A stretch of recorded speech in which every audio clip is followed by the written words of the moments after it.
Sir ఇక తెలంగాణలో మహిళలకు ఉచిత బస్సు సౌకర్యం చాలా ఇంపాక్ట్ చూయించింది ఆ మేనిఫెస్టోలో పెట్టగానే. సో, ఇప్పుడు అదే పథకాన్ని అటు చంద్రబాబు నాయుడు గారు కూడా తన మేనిఫెస్టోలో పెట్టబోతున్నారన్న ఒక వార్త కూడా బలంగా వినిపిస్తుంది. అయితే ఇంతకు ముందే జగన్మోహన్ రెడ్డి గారు వచ్చే సంక్రాంతికే ఈ మహిళలకు ఉచిత బస్సు అనేది ఇంప్లిమెంట్ చేయబోతున్నారని కూడా వినిపిస్తుంది. మరి ఏంటి సార్ దీనిపై మీ ఒపీనియన్? ఇప్పుడు 4 సంవత్సరాలుగా ఆయన పాలిస్తున్నాడు. హ్మ్. 4 సంవత్సరాల నుంచి ఉచిత బస్సు సౌకర్యం కల్పిస్తాను మహిళలకని ఎప్పుడు చెప్పలేదు. హ్మ్. ఇప్పుడు తెలుగుదేశం పార్టీ వాళ్ళు మేము ఉచిత బస్సు ఆంధ్రాలో కూడా మా మేనిఫెస్టోలో పెడతామని వాళ్ళు ఓపెన్గానే మాట్లాడుతున్నారు. పత్రికల్లో కూడా వచ్చినాయి. ఏదో ఇంట్లో మాట్లాడుకోవడం లేదు, వ్యూహంలో మాట్లాడుకోవడం లేదు. బయటికి బహిర్గతంగానే పత్రికల్లో మేము ఉచిత బస్సు సౌకర్యం ఆంధ్రప్రదేశ్లో కల్పిస్తామని వాళ్ళు చెప్తున్నారు. చెప్పినప్పుడు అది ఈ 4 సంవత్సరాలు పెట్టకుండా ఇప్పుడు పెడతాన్నారంటే వాళ్ళు చెప్పినారనే కదా పెడతాన్నారనేది వస్తుంది. ఇటువంటివి సహజంగా జరుగుతుంటాయిలేండి. మేము ఐ థింక్ 85వ సంవత్సరంలో అనుకుంటా, 83వ సంవత్సరంలో ఈ ఉచిత బియ్యం ఆయన ₹2 కేజీ బియ్యం అనేది ప్రకటించినారు రామారావు గారు. ప్రకటించినాక ₹1.90 కేజీ బియ్యం అని కాంగ్రెస్ ప్రభుత్వం, అప్పుడు కాంగ్రెస్ ప్రభుత్వంలో మేము కూడా ఉన్నాము, ₹1.90 బియ్యం పథకాన్ని ఇంప్లిమెంట్ చేయడం జరిగింది. కానీ మొదట చెప్పిన రామారావుకే వాళ్ళు ప్రిఫరెన్స్ ఇచ్చినారు, కానీ ₹1.90 సప్లై చేసింది చూడలే. అందువల్ల ఎవరు చెప్తారో వాళ్ళకే ముందు ప్రిఫరెన్స్ ఇస్తారు. సార్ ఇప్పుడు ఈ మహిళలకు ఉచిత బస్సు అనేది మేనిఫెస్టో వీళ్ళు ప్రకటించిన వీళ్ళు ఒకవేళ ఇంప్లిమెంట్ చేసినా ఇది వచ్చే ఎలక్షన్స్లో ఇంపాక్ట్ చూపిస్తుందా? అంటే మళ్ళీ ఇది తెలంగాణలో చేస్తారు, ఇక్కడ చేస్తున్నారన్న ఒక వాదన ఏమన్నా వినిపించే అవకాశం ఉందా? కాదు, ఇది కర్ణాటకలో కూడా ఉచిత బస్సు సౌకర్యం కల్పించినారు. తర్వాత ఇక్కడ తెలంగాణలో కాంగ్రెస్ పార్టీ, అదే కాంగ్రెస్ పార్టీ ఉచిత బస్సు సౌకర్యం అన్నారు. అక్కడ పెట్టచ్చు, కాకపోతే ఆర్టీసీ ఆ భారాన్ని మోయాల్సింది వస్తుంది.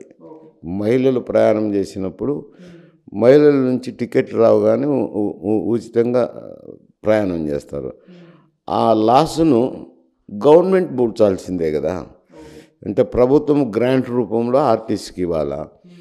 ఆర్టీసీ ఒకప్పుడు ప్రభుత్వమే నడుపుతుండేది, ఇప్పుడంటే కొంచెం స్వయం ప్రతిపత్తి కలిగింది ఆర్టీసీకి. గతంలో అయితే కనుక ఆర్టీసీ ప్రభుత్వం కిందనే పనిచేసేది.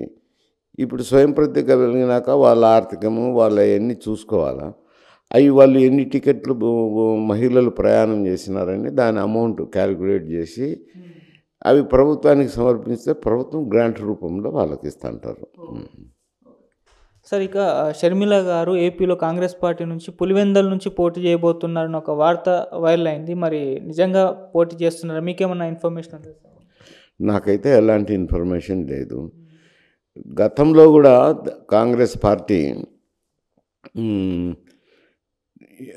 కర్ణాటక నుంచి రాజ్యసభ చేస్తారు, తెలంగాణలోను ఆంధ్రలోను పార్టీని చూసుకోమని చెప్పినారని చెప్పి వార్తలు వచ్చాయి. అందులో ఎంత నిజం ఉందో ఎంత సత్యం లేదో నాకు తెలియదు. మళ్ళీ తుదకు తర్వాత కాంగ్రెస్ పార్టీకే సపోర్ట్ చేస్తున్నామని ఆమె స్టేట్మెంట్ ఇచ్చింది. ఇప్పుడు కాంగ్రెస్ పార్టీ తరఫున అక్కడికి వెళ్తే అక్కడ నాయకత్వం లేదు కాంగ్రెస్ పార్టీకి. నేను రాష్ట్రం అంతా చూసినాను కదా, సరైన నాయకత్వం లేదు. ఏదో 4-5 జిల్లాల్లో తప్పనించి నాయకులు ఉండేది, మిగతా జిల్లాల్లో అయితే నాయకత్వం లేదు. విభజన అనేది పెద్ద దెబ్బతీసింది కాంగ్రెస్ పార్టీని. అప్పుడు విభజన చేసినప్పుడు కాంగ్రెస్ పార్టీ అధికారంలో ఉన్నది. ఆమె సోనియా గాంధీ గారికి చాలామంది చెప్పారు, ఇది మంచిది కాదమ్మా విభజన చేయడము, 3 ప్రాంతాల్లోనూ తెలుగు మాట్లాడే వాళ్ళే ఉన్నారు, ఇది తెలుగు రాష్ట్రము, దీని విభజన చేయడం మంచిది కాదు.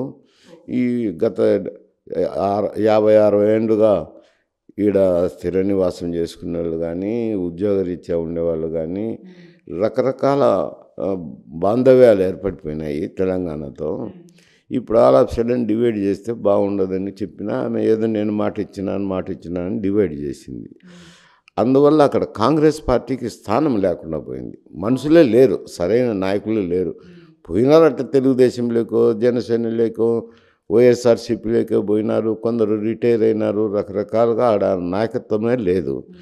ఇప్పుడు పోయిన షర్మిల గారు పోయినా ఆ, కాంగ్రెస్ పార్టీని బిల్డప్ చేయాలంటే కొంచెం ఇబ్బందికర పరిస్థితి.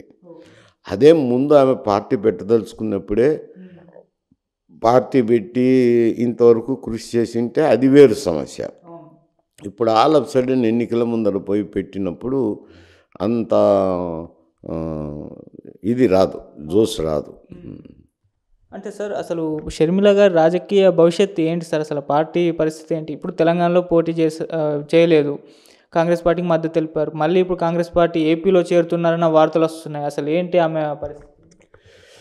మరి అధిష్టాన వర్గం ఆలోచన చేయాల్సిన విషయం అది. ఎందుకంటే ఎవరు ఊహించే విషయం కాదు. అంతర్గతంగా ఆమెకు ఏదో హామీ ఇచ్చి ఏమన్నా కానీ మాట్లాడుకున్నప్పుడు ఎక్కడో ఒక చోట పునరావాసం కల్పిస్తారనుకోండి. ఇప్పుడైతే నేరుగా వెళ్ళి పార్టీ స్థాపించి పార్టీని బలమైన శక్తిగా రూపొందించాలంటే క్లిష్టతరమైన పని ఆమెకు. సార్ ఏపీ పాలిటిక్స్లోకి ఆమె ఎంట్రీ అని అంటే ఖచ్చితంగా అన్నకు అగనిస్ట్గానే మారాలి. మరి ఏంటి వాళ్ళిద్దరి మధ్య ఉన్న వైరం ఏంటి? రీసెంట్గా చూసుకుంటే వాళ్ళ కొడుకు పెళ్ళి ఉంది, అందుకోసం రేవంత్ రెడ్డి గారిని గెస్ట్గా ఇన్వైట్ చేస్తారు, కానీ జగన్మోహన్ రెడ్డి గారిని ఇంకా చేయలేదన్న వార్తలు కూడా వినిపిస్తున్నాయి. అసలు ఏంటి సార్ వాళ్ళ పాయింట్? ఇప్పుడు భారతదేశ రాజకీయాల్లో అన్నా చెల్లెలు కానీ భార్యాభర్తలు కానీ వేరువేరు పార్టీల్లో, సుచేత కృపలాని అప్పుడు వేరువేరు పార్టీల్లో ఉన్నారు కదా. అవి రాజకీయాలకు కుటుంబ బాంధవ్యాలకు సంబంధం లేదు. అప్పుడు ఒకరు కాంగ్రెస్, ఒకరు అపోజిషన్ పార్టీలో ఉన్నారు. వాళ్ళు కూడా అవి అనాదిగా జరుగుతుండేటండి. ఈడ కొత్త ఏం కాదు కదా. కొత్త ఇదేదో ఇప్పుడు ప్రత్యేకంగా ఆంధ్రప్రదేశ్లో జగన్మోహన్ రెడ్డి చెల్లెలు గారు పోటీ పడుతున్నారు, రెండు పార్టీల్లో ఉన్నారని అనేదానికి లేదు. ఇది భారతదేశంలో స్వాతంత్రం వచ్చినాక రాజకీయ పార్టీ వ్యవస్థ నిర్మాణం అయిన తర్వాత మామూలుగా జరుగుతుండేది. అన్న ఒక చోట, చెల్లెళ్ళు ఒక చోట, తమ్ముడు ఒక చోట, అన్న ఒక చోట, బావ ఒక చోట, బామ్మర్ది ఒక చోట, రకరకాలు జరుగుతున్నాయి కదా. ఇప్పుడు తరిమల నాగిరెడ్డి వాళ్ళు బంధువులే కదా. కానీ తరిమల రామచంద్రారెడ్డి గారు కాంగ్రెస్ పార్టీలో ఉంటారు. రకరకాలు ఉన్నాయి, ఇవన్నీ చాలా చోట్ల జరుగుతున్నట్టు. రాజకీయాలు వేరు, కుటుంబాలు వేరు అంటారు. రాజకీయాలు వేరు, కుటుంబాలు వేరే కదా. అవి మొదటి నుంచి జరుగుతున్నదే అంట. ఆంధ్రప్రదేశ్లో కాదు, ఆల్ ఇండియా లెవెల్లో. సో ఈ ప్రజెంట్ పరిస్థితి చూసుకుంటే సార్ ఏపీ రాజకీయాల్లో మరి ఎవరి వైపు మొగ్గే ఛాన్స్ ఉంది? ప్రజల ఒపీనియన్ ఏ వైపు ఉందని చెప్పచ్చు మీరు? ఇప్పుడు జనరల్గా చూస్తే ఎవరితో మాట్లాడితే మేమేమిటి సర్వేలు చేయించలేదు. కనపడిన వ్యక్తులతో మాట్లాడినప్పుడు 10 మంది చోట పెళ్ళిళ్ళను అక్కడ ఇక్కడ మాట్లాడుతున్నప్పుడు చెప్పేది ఏమిటానంటే జనసేన తెలుగుదేశం కలిస్తే కలిపి కంటెస్ట్ చేస్తే ఆ పొత్తే గెలుస్తుంది, వైఎస్ఆర్సీపీకి ఇబ్బందికర పరిస్థితి. ఎందుకంటే ప్రభుత్వంలో ఉన్నారు. ప్రభుత్వంలో ఉన్నప్పుడు అసమ్మతి నీడ మాదిరి వచ్చేస్తుంది ప్రభుత్వానికి. అసమ్మతి ఒకటి, తర్వాత